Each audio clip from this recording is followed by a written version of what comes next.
Well, hello, everybody, and welcome. It's Mark Husson. This is Mark Husson's Astrology Hour coming to you live April 15th, tax day. Woo! It's about 8 a.m. Pacific and 11 a.m. on the East Coast. How are you? It's a beautiful day today. I hope you guys are enjoying it as much as me. Of course, you make it so much better for me. It's so good to be here with you. I hope you can join us live in the chat room if you want. You just go over to 12radio.com. You click the chat link on the left-hand side. You can't miss it. And then you'll be catapulted beautifully over to our chat room where my producer and friend Jay Varvel put up the banner. You can scroll down and see it. It's really kind of easy. And then you can just lurk. You don't have to you don't have to hang out. You can just watch. You don't have to post, but I love it if you would. When I go in there and set it up, I see the amazing Lynn Goldberg in the house. Hi, Lynn. How are you? Hi, Laura. Good to have you here. Thank you all for showing up, Tara. Good to be with you, Tara. I always can. My first doggie was Tara. Truly, welcome. She wants to hear all about this Uranus-Jupiter thing. I know there's so much to talk about. Hey, Denise, thanks for coming into the room. Terry Campbell's in the house. Welcome, everybody. Okay, I'm going to get these eyeglasses off. These readers are kind of bugging me because you have to either get too far away or too close, whatever. But when I work, I use them. Thank you all again. Okay, so I want to get myself all warmed up here. There's a lot going on, as you know, and I did run a chart that I can post again. Now, I did send it out to you guys. It's for the people who are nerdy about astrology. And you get a chance to see a little bit about Jupiter and Uranus and what they're doing. Now, Jupiter looks like a number 4 in this chart. Uranus looks like a TV antenna, which is appropriate because it basically does sort of broadcast for us a new kind of energy. Okay, Jupiter, Uranus. Here we go. I'm just posting it up there now. So there really is a lot about this that's been happening for a while. And what it is, for those of you that are really kind of just staying on the fringes of astrology and don't want to geek out on it, the biggest planet in the solar system is Jupiter. It's big. You know how big the world is, and it basically, I guess, 1,000 or more Earths can fit inside of Jupiter's belly. That's how big it is. If you can think 1,000. I mean, it's hard enough for me to, walk to the corner and not think I've walked a mile. Imagine the Earth fitting inside of another rotating rock that's that much bigger than it. I mean, so we're like a dot in front of Jupiter. That's Jupiter. And so consequently, Jupiter has come to represent expansion. Uncreatively, expansion. And so as you watch it do its thing around the globe, as you sort of look at what kind of effect it has, the beauty of Jupiter is it's kind of fast moving for as large as it is. And so and the timing of it is kind of cool because it takes about 365 days for it to go through one zodiac sign in a constellation. Okay, so the vastness of the universe is kind of fun to get into with all this stuff, and I obviously have fallen in love with it since I dipped my first peek into astrology, but I still my mind sort of just stops at you had me at 1,000 Earths inside of Jupiter. It's just big, and then you think how big the sun is by comparison, and how big the universe is. Right? You can go there. It's kind of fun. Now, here's the thing. If you think about its effect every year, it's going through a different sign, and you kind of pay attention to how it's expanding this area of your life, you see some interesting patterns. For example, Jupiter is in Taurus now. So you might think about earthy things. You might be thinking about how has it grown the part of you that is Taurus, and what is Taurus?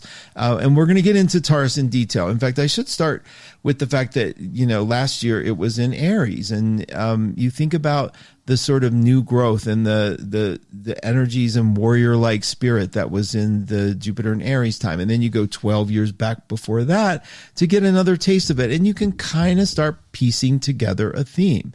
Now you have a Jupiter, it looks like a number 4 in your own chart, in a sign in your own chart. So when you took your first breath, we take a picture of the universe or the sky around you, and we use it as a reflection, as a metaphor for this energy that you're walking around with. So this moment in time that you took your breath is with you forever.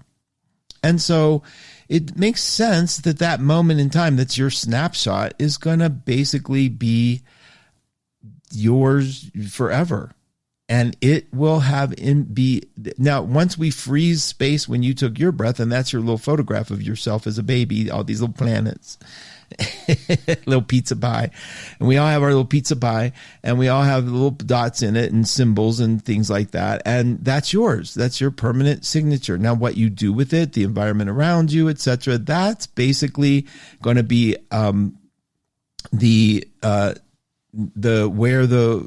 that's going to be your like personal little signature. And I'm sorry, I did lose track there for a minute. What happens to you in your environment, how you're treated, the kind of parents you had, all that, even though you're going to be seeing them through a specific lens, it will affect you. So you might be in a family that nurtures the moon sign that you were born under. And you might be in one that isn't. In my family, everyone had a fire moon or an air moon, period. I had all water.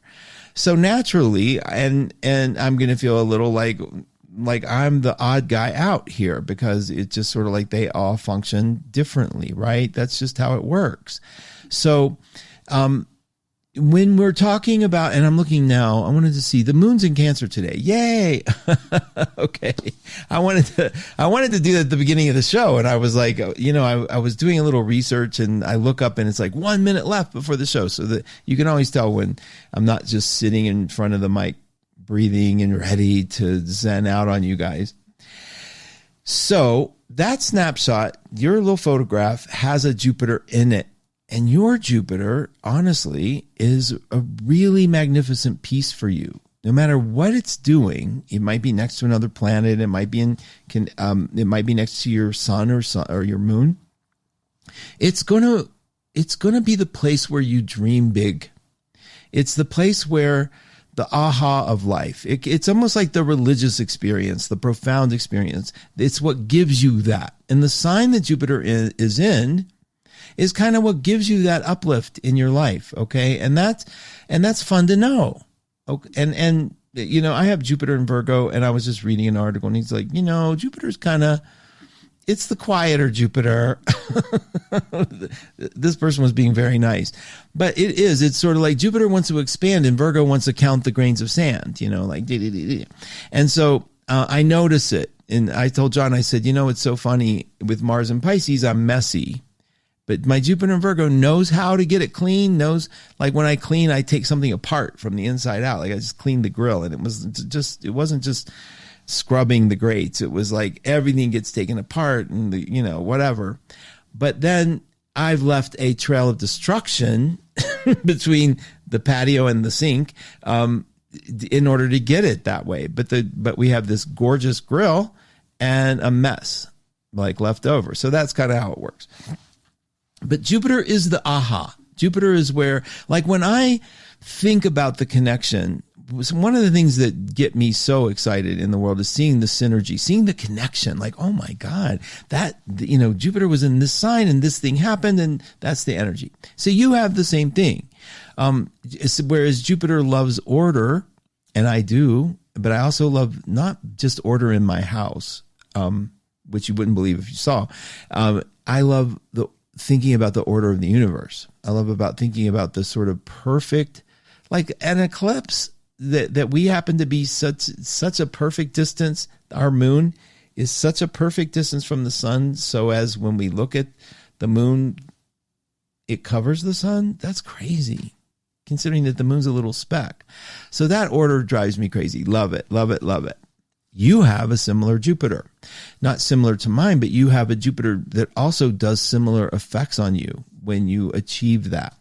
And I want you to understand the magic of Jupiter, because Jupiter in the sky affects all of us. So you're born with this particular Jupiter that you have, but the planets keep rolling once we take the photograph, right? So they go through different signs. They develop, they unfold through different energies and signs in of all 12 zodiacs. And you can see sort of its effect. Like there has been, I'm sure everybody feels the divisive energy in the world, right? There's just meanness. But it seems like it just sort of, it seems like it has times where it's worse than other times. Jupiter in Aries, sort of like the pioneering spirit. And if we went back to the Jupiter in Aries cycle, and if we did it for every cycle 12 years prior to that, we'd see a time when there was a pioneering spirit. We would see screams of independence or freedom. And sometimes it's marked with the arrival of something that pushes us back so that we have to fight forward. Now, as you go through your own Jupiter, I want you to sort of just remember the things that you love about each sign. And I'll try to review each sign with you just, topically. But Jupiter is in Taurus now. And and I want you to think about the Taurus things that have happened in life. Have you been more concerned about diet? Think about these new prescription drugs on the market for weight, the body. The internet is a glut of hyper Husker. I think it's sort of like, I think we're being taken. There's all these things that there's ways to help you sleep, ways to help you eat, ways to help you breathe, ways to help you get more muscle, ways to help you energize. And the internet's filled with everyone's an expert. Like we sort of forgot that our livers know how to operate.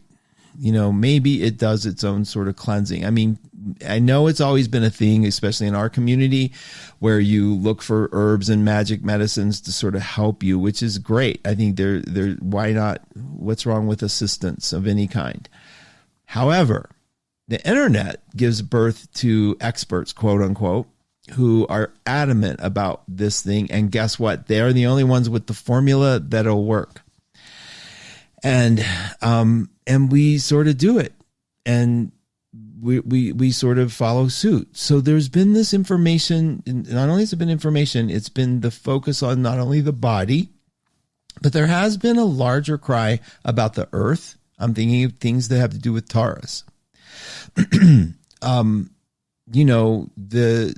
volcanoes, the eruptions, the weather, the pattern, climate change, all these things are really hardcore focused. They have been for a while, there's no question. But when Jupiter goes into Taurus, I want you to think about the things that become really apparent in the physical world. And it could be things like we're noticing, we talk about airplanes falling apart. Well, planes are physical, they're built. We're talking about, did you know that the whistleblower of Boeing, the first one after he testified, was found murdered in his car? There's a new whistleblower. But I mean, there's strange stuff like that. But, and if you notice what you're think about movies. I just watched The Zone of Interest. Oh my God. What, if anything, if I could pull anything into, Jupiter and Taurus, it would be the sense of this contrast. If you haven't seen it, it's sort of the life of Rudolf Hess, I think his name is. He was the main Nazi general in charge of the Holocaust, basically. And it takes place like in his life. You're in his home, which is just on the outskirts, in the inside of Auschwitz. And the brilliance of the movie is that the background, you're seeing this beautiful family eating and talking. I don't know. I mean, the beautiful imagery. And they're just having talks. And one of the talks just casually over dinner, and they're cutting this delicious food. And they're talking about, going to the store. And while they're eating, they're talking about like ovens heating up and numbers like 500 at a time, but we could probably make it 700, like no big deal. But they're talking about Jews. They're talking about their captives. I mean, it's just a riveting movie, and it's one of the most horrifying movies I've ever seen without any blood or guts. It's just, and it's peaceful. So you're looking at this tranquil world of these people talking, and they're like, go to the store and pick up some toothpaste. I found a diamond in one of them. They're so clever. It's like, oh my God. So anyway, brilliant. I was blown away. I was mortified. But it was so in my gut, Taurus-like energy of Jupiter and Taurus, of this sort of like, we are going to get what we want. We're going to, be comfortable. And all this stuff is going around us, and that's just a part of life. The screaming, the smokestacks, and we're just going to eat. And I'll go to the store and get this amazing movie, seriously. For me. Now, how I'm tying that in is, if you really embrace this Taurus energy, you'll start looking at what you've been motivating yourself, what you've been doing in your own motivation that is driven by security, driven by how do I tune out the horrors of the world? How do I keep the news turned off? How do I keep my life secure? It's such a good parallel to understand this. How do I do my day-to-day, ignoring the horrors that I think are going on in the world or that I see around me, but maintain my security? And have you been overly focused on your security? And I put overly in quotes. Have you been focused on your security? Have you been focused on how you're going to live? Have you been focused about fears of the world that are up and coming? Where has your attention been? Because what happens is Jupiter sort of amplifies that Taurian energy, and we sort of look around us and say, what's threatening my security? Or what do I need to do to get, and maybe I'm going to do this new business, or maybe I'm going to join this, or maybe I'm going to do my body better, get my body better so I can feel better, whatever. But pay attention to that, because as we move ahead this week, we're going to be talking about the meeting of Jupiter with Uranus. And you have to understand Uranus too. So let's talk about Uranus. Jupiter, by the way, is ruler of Sag. So if you know a Sag, they represent this sort of bigger than life energy. Sagittarians need to live in a bigger world in their mind. And when you want to know what depresses a Sagittarian, or if you have Sag rising or Sag moon, what depresses you is the thought that you're mortal. The mortal things, taking out the trash, paying the bills. I have Sag on my house of money, the second house, and I can't balance I hate looking at my checking account. I hate it. It's just, I don't want to know the reality, because I will not feel opulent. I won't feel like I can do what I want, and I can't. I have to do things within constraint. I'm on a very fixed, income, but I don't want to believe that. I don't want to know that. So if I get a little extra, I want to be able to play. And what's really sad about Sag in the second house, if any of you have it, is the broker I am, the more I have to spend. I just have to. I will not be locked in. I can't feel poor. All right. So, now Uranus is the ruler of Aquarius. So we have to talk a little bit about Aquarius and how that operates. Aquarius is freedom. It's the destruction of the old. It's the refusal to believe that whatever structure is in place is going to limit me. It's a refusal to be limited. Not unlimited like Sag in the grand, I'm a god and I want to feel good about life and I deserve more. Uranus is like, I'm not doing what y'all fools are doing. I'm not jumping over that thing. I'm going to go this way. I want to hear my own drummer. It's Linda Ronstadt, right? You and I travel to the beat of a different drum. And so that fulfills the soul of an Aquarian. If you have Aquarius moon, if you have Aquarius sun, and Aquarius rising, anywhere you have strong Aquarius, you're like, I don't want to be that normal thing. I'm not. I'm different, and I want to free the world up from thinking that it has to be that way. So what are you doing? You're shattering ideals. You're shattering the rules. Now, let's tie some of this together. And when you see Uranus looking like that TV antenna that it does in the chart, you'll know that in the 50s, this is cute, when Uranus was in Cancer, television entered everybody's homes. And what did it do to the family? What does Uranus usually do? It changes the structure of everything. All of a sudden, we're all babysat by TVs. And John laughs at me. There's a show on HBO called Dream On, where the little baby was sat in front of the TV as the babysitter and knows every show. Well, it's true. I'm the child of the 50s that had sorry for the barking. Stop. That had knew every theme song. Give me a theme song, I'll sing it for you. I mean, all of the oldies, the Beverly Hillbillies, Green Acres, Nanny and the Professor, I can tell you the theme song. And I can also reference, like the movie showed or the series was about, if there's a similar situation in life, I can reference a place in the sitcom that the person was faced with that and had to deal with it and used whatever creative ways to get out of it. And I still do it. I watch movies. John's like, why are you watching that show? I watch everything and anything I can get my hands on that I like. I mean, silly, from the silly, inane to the serious, as you know. And I put myself in the situation of that person as if I'm being trained when you're in this social encounter, how to act. And I'm telling you, that raised me. That was it. Both parents worked. We came home, we watched TV until Dad came and put together some dinner after school because he was a counselor. And, my situations were resolved by sitcoms. So some of them were very creative, some of them were dangerously bad, but that's the culture that changed with Uranus and Cancer. Okay. That's an example of how Uranus changes things up. Well, it's been in Taurus. Taurus and change is kind of like oil and water. Did y'all know any Tauruses? Maybe one or two. Get them to change. I worked with so I'm a Scorpio rising. I have Taurus on my 7th house. I'm surrounded by Tauruses constantly. I know them. They all worked for me. Mo, Gail. I mean, I can name the Tauruses that were at the store. And I can promise you this, to present an idea to a Taurus, to get them to change, meant plant the seed, water it, leave it alone. Because you were not going to see change. You are not going to see anything happen until that seed sits with them for a while. You can't push a Taurus.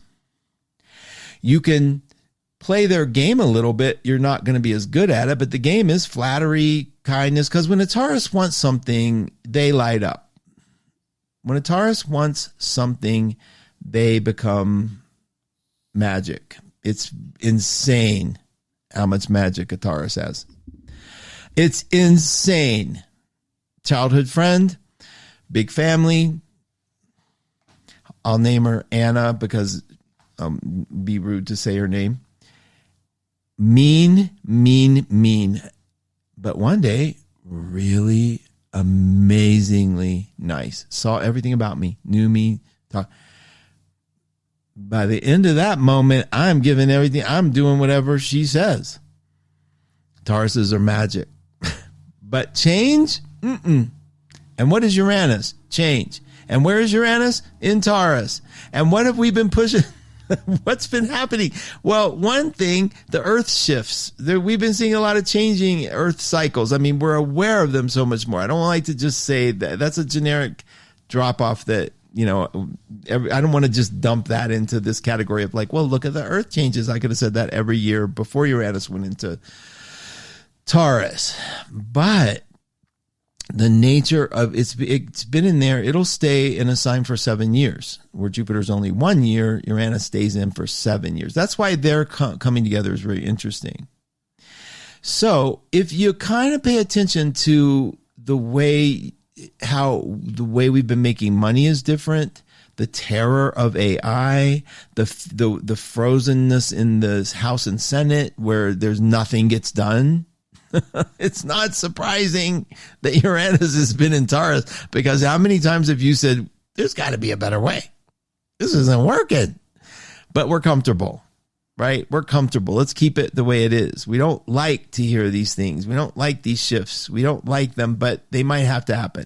So there's a lot going on with Uranus and Taurus, and we'll do a show about it where we can talk a little more about it. But here's this planet of change in a sign that hates to change, meeting another planet of growth and expansion in that sign of stability. And they're coming together for the first time since 1941. And the first thing I think of in 1941 is the Holocaust. And what movie was I just talking about that represented the Holocaust in a way that looked very Tarian? The Zone of Interest. And so, no coincidence that this stuff comes up. So this art film comes out, Uranus ruled, like it's so different, to talk about something so horrific and a main feature in our culture, like it's anchored in. We all know about the Holocaust. We all know about the horrors. And yet it's being presented in a way that's palatable. I mean, you can watch it, but it got through without being like what the brilliance of Taurus. Taurus says, I'm not budging. I need to do it this way. And damn if it doesn't work. It might take a little longer. Like sitting through the movie was hell, but you got the point across and you got the effect you needed to have. So these two guys are meeting. These two planets are coming together and they do it. So if Jupiter is moving into a different sign every year and Uranus is staying in for 7 years, they're probably going to meet up in a sign every about 14 years, right? They do, just not in Taurus. And so every year when they've met up, not every year, but every 14 years or so when they've met up, we sort of look, what happened? What was different? And there's a lot you can come up with that they did. Now this coming together is happening April 20th. This is this Saturday where they come together. And it's not like this event where on that day you're going to feel it, because big planets have a sort of, and remember they're in Taurus, they have a Tarian effect. All of a sudden awareness is shifted. And all of a sudden this sort of energy is like, wow, how did we even get here? If you remember a year ago, blah, blah, blah, blah. And so you look in the past and you understand like, wow, this change is kind of crazy. And it is. It's really kind of amazing. Now, so remember, we've got this optimistic, generous, expansive Jupiter. It's kind of future oriented. That we all, with the hope, it brings hope, right? And we've got Uranus, which is also oriented toward the future of change. And they're coming together and they're saying, we're going to change some things up. Something's got to give. Well, the first thing you think about is like, I'm thinking you better change up how you build airplanes. You got to change how you make laws. You got to change, there's so many things that sit there in our reality. So there's a couple examples I'll give you. Instagram, for example, Instagram was launched when they were in Pisces together. And that was sort of like a way to give us imagery of comfort and like, look at my life. It's great. And it was a dream world. You'd look at, and you see the effects of it later, which is like depression, a cause for a lot of suicide. People started thinking everybody's other life was idyllic. Pisces.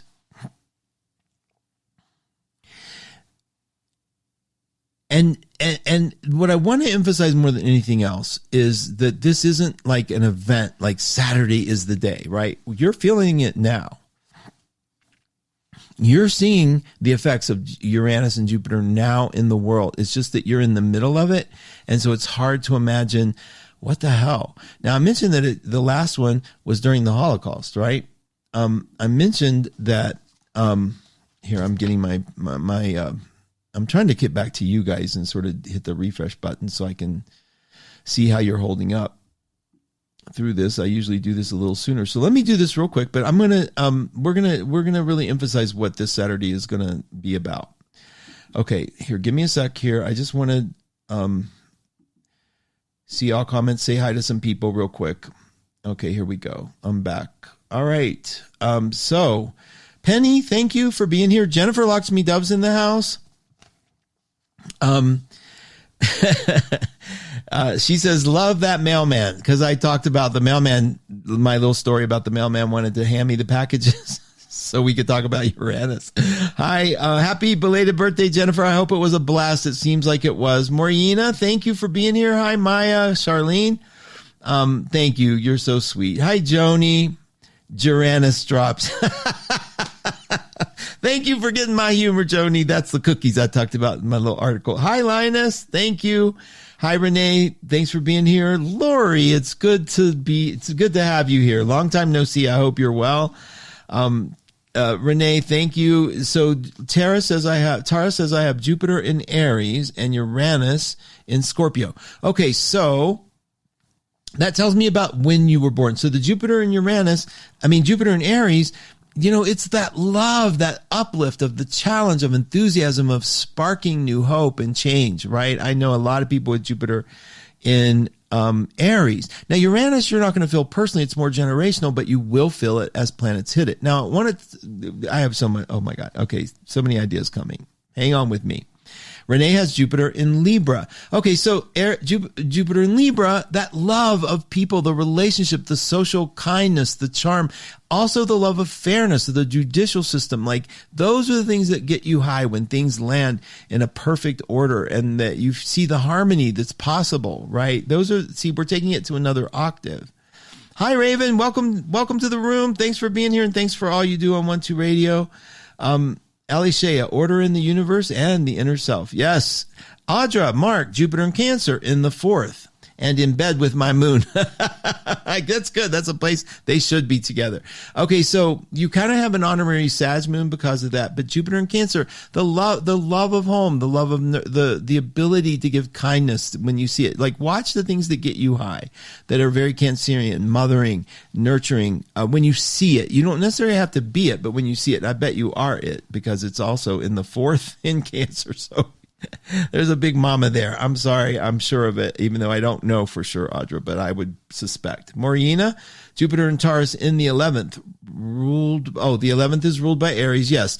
So Jupiter and Taurus again, man, you guys love I have so many Jupiter and Taurus friends, but you do love security, the security of friendship, the security of wealth, and you're having a Jupiter return. So we should see some expansion here of your friends, we should see new opportunities being brought by ideas from others.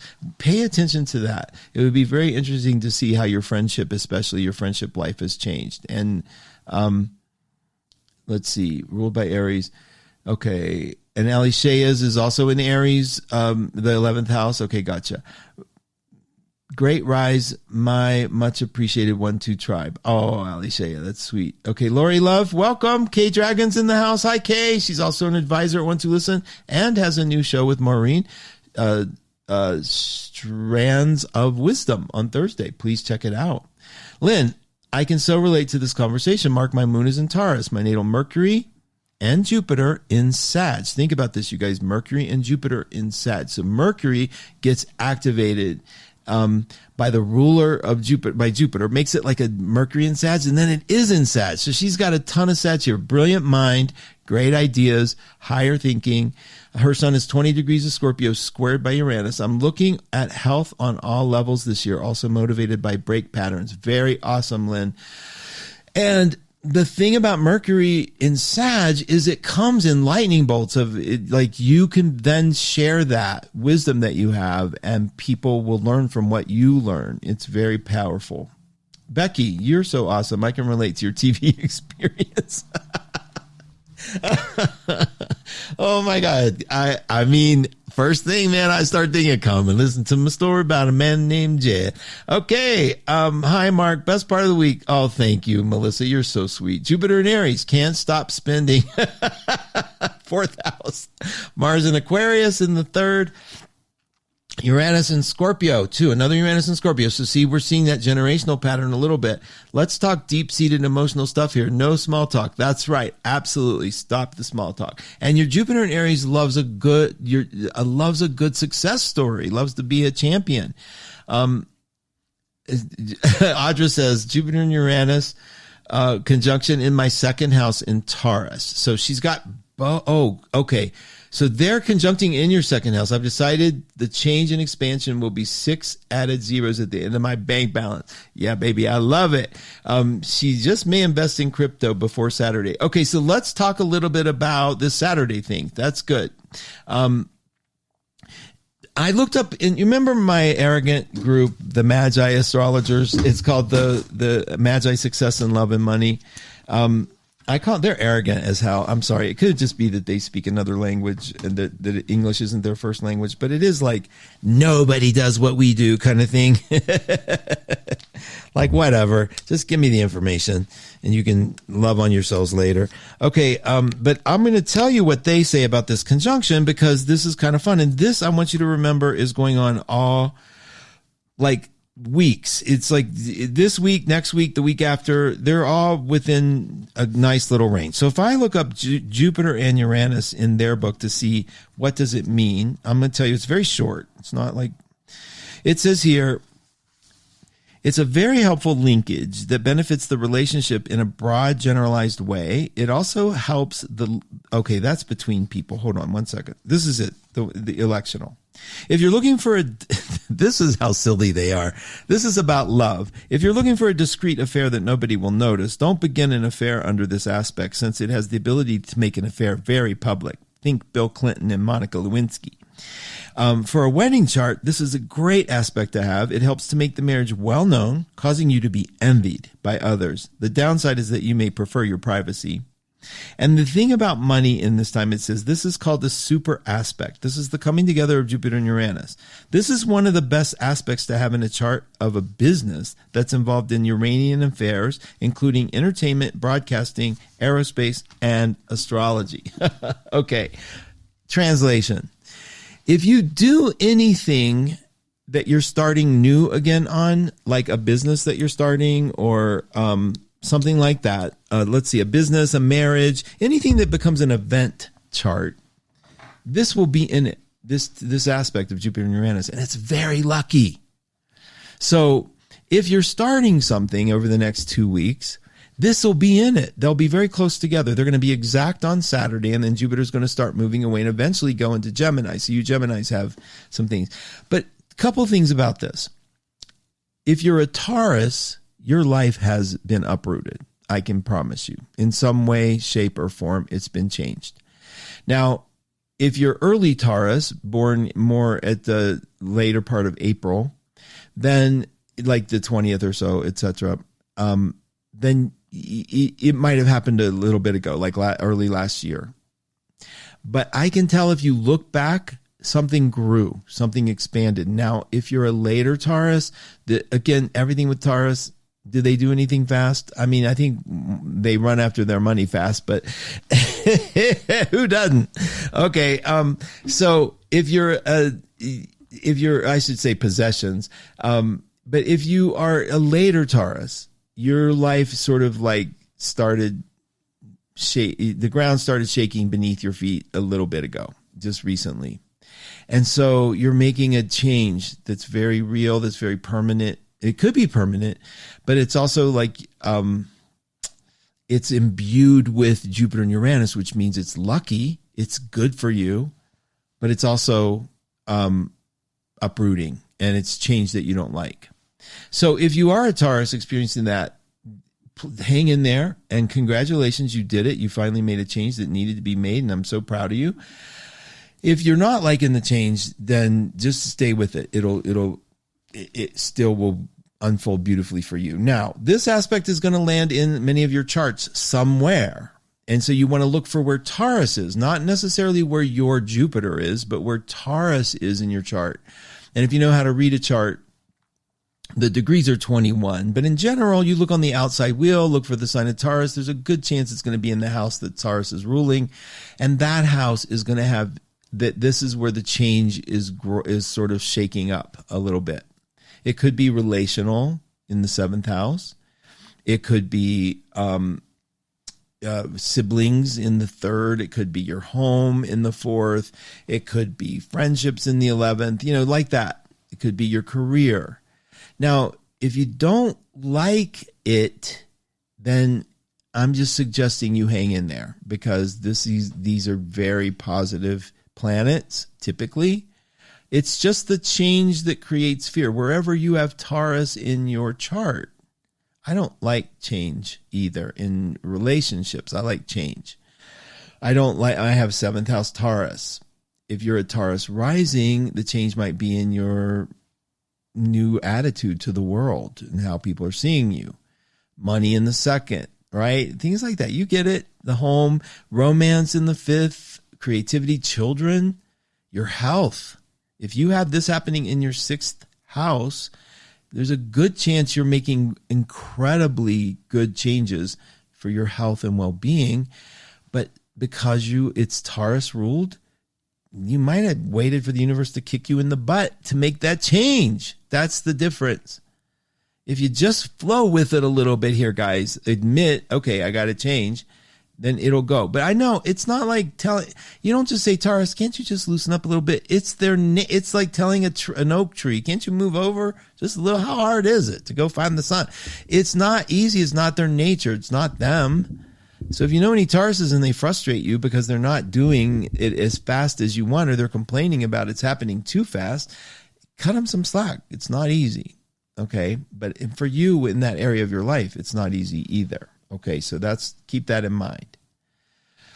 Okay. So Terry Campbell and John and a couple of other people, actually so sweet, were nice enough to send some of the events that happened to sort of reflect that time period when Jupiter and Uranus were together. So Terry, this is from Terry Campbell. Terry, thank you. That was so kind. On May 1st, when Taurus and Uranus were within orb, right? When Jupiter and Uranus were together in Taurus was May 8th, 1941. During that time, just in that little window, Terry sent me some facts. May 1st, Cheerios is introduced as Cheery Oats by General Mills. Okay. So the Cheerios came on the board and it was started with Cheery Oats. And food, right? You get it? And look how big and how long lasting it is. Who doesn't know what a Cheerio is? Orson Welles' film Citizen Kane premieres in New York. What happened to that film?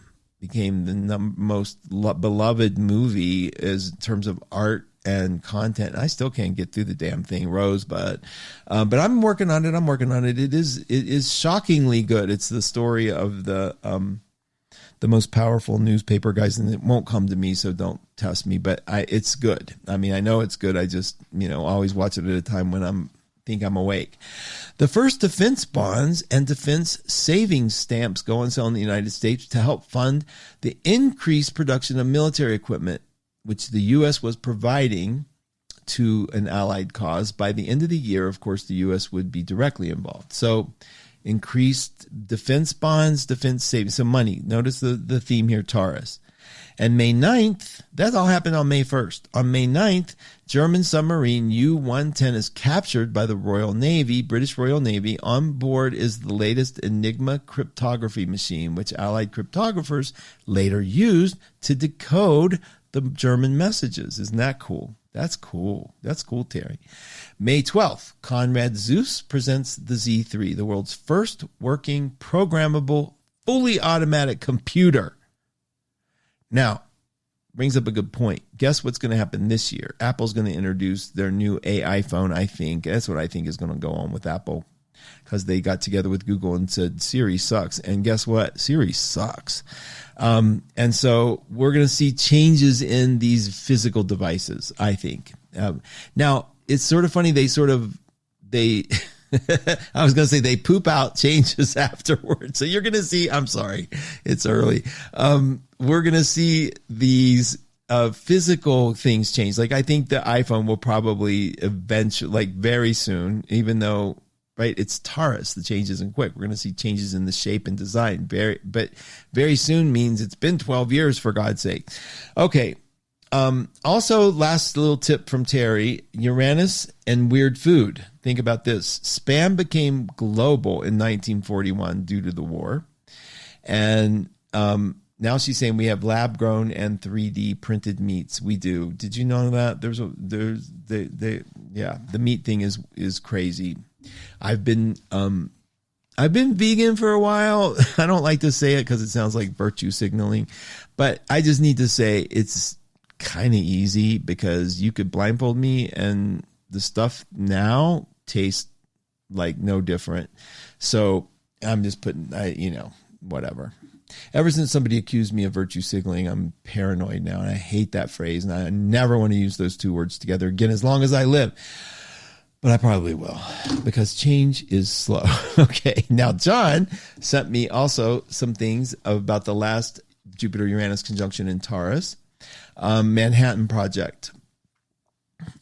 He said that we were putting together a facility in Michigan was producing B-24 bombers, one every hour. A 6-year-old went into a coma for 37 years. He likes weird facts. Pearl Harbor and our entrance into the war happened all in 1941. And plutonium was discovered.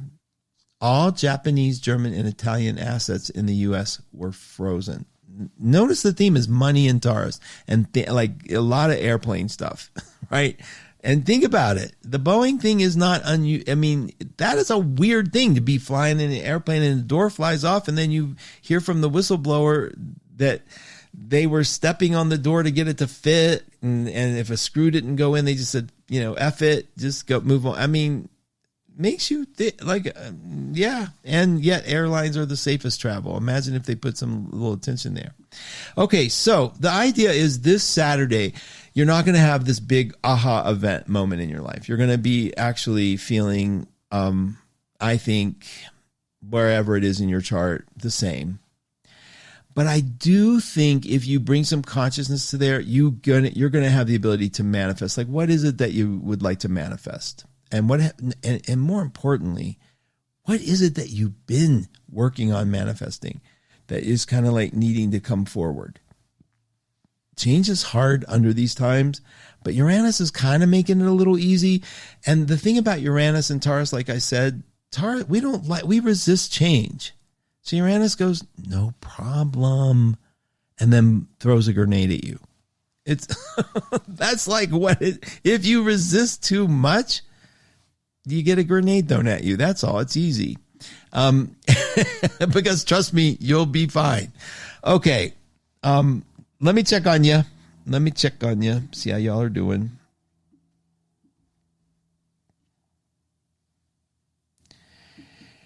Okay.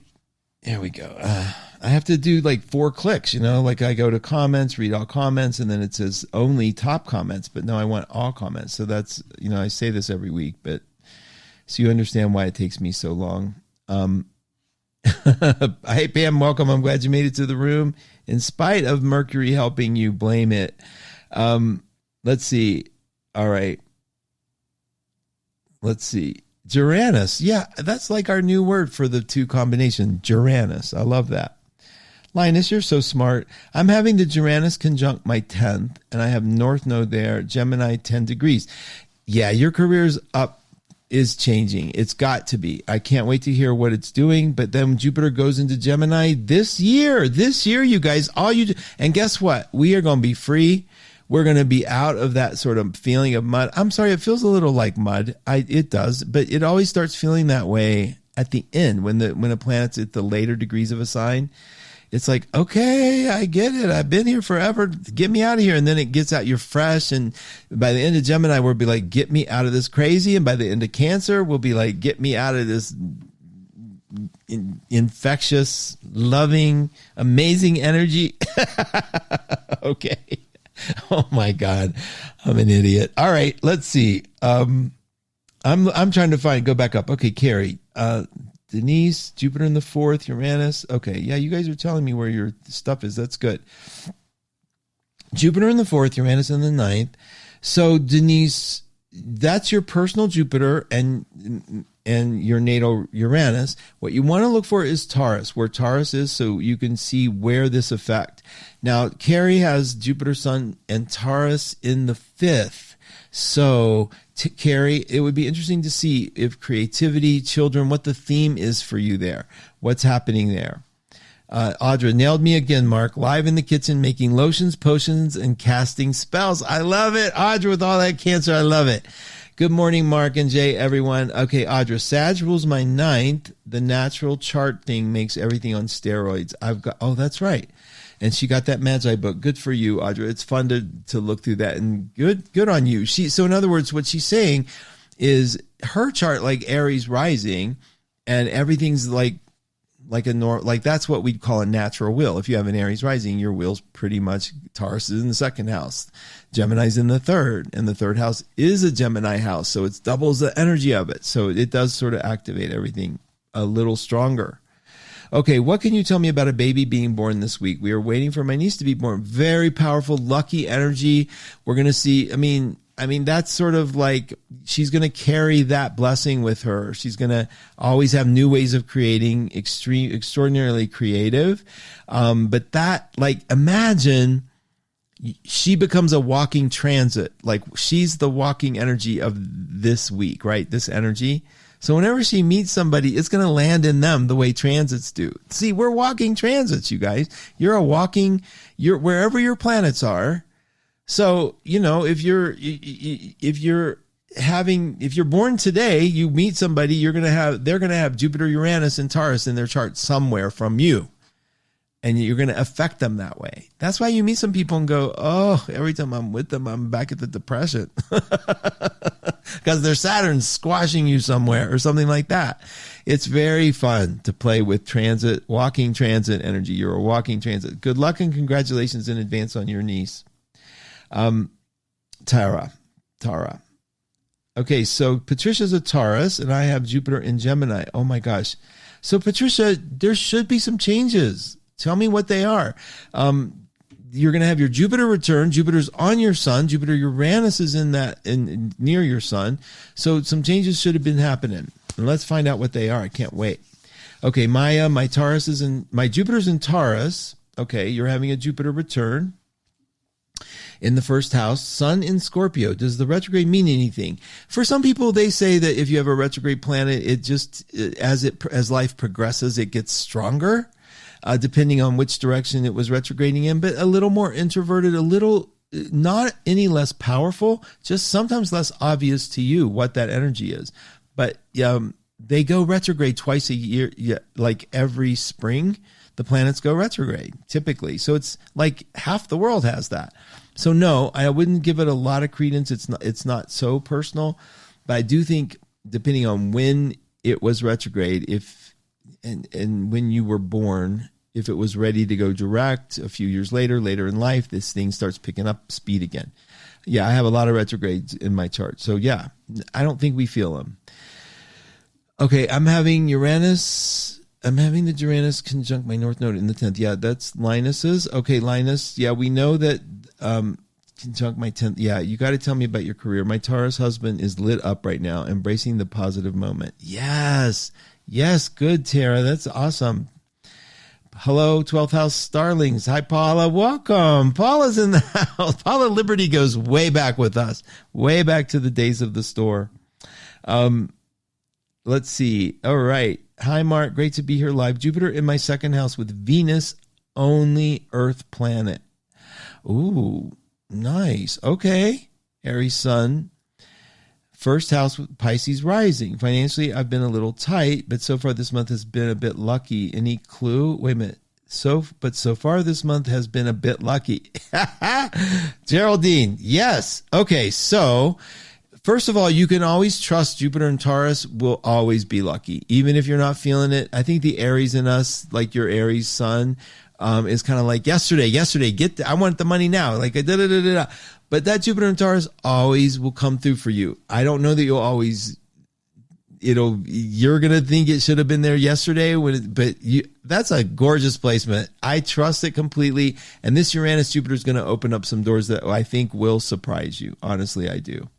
Okay, you guys, let me wrap it up. I hope I got everybody. I know this system is not ideal for me. I apologize, but okay. What the name of the movie Mark is talking about? Oh, Sharon, thank you. Zone of Interest. Dear God, that movie. Zone of interest. Ooh, yeah. Once was enough. Okay, but so glad I watched it. Okay, yes, you're welcome. Okay, you're welcome, Audra. Okay, my moon is Taurus in the 7th. Lori Winter, my moon is in Taurus in the 7th.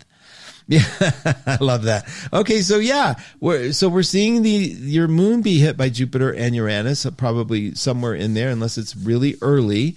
So we're seeing these, again, relational changes. I know how much you hate change with relationships, Lori, just by that moon. I also have natal Gemini Linus, natal Gemini in the 11th. So so career is definitely advancing somehow, Linus. You'll have to let me know. The 11th house, whenever I see that, especially if you're still working, the Jupiter is sort of saying, new colleagues and coworkers, things like that. So let's see if that's true.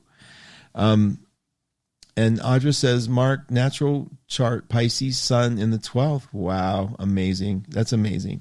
Okay, you guys, let's take a look. I appreciate you so much. Let's celebrate Saturday psychically together. We're going to talk about it Monday, right? Next week.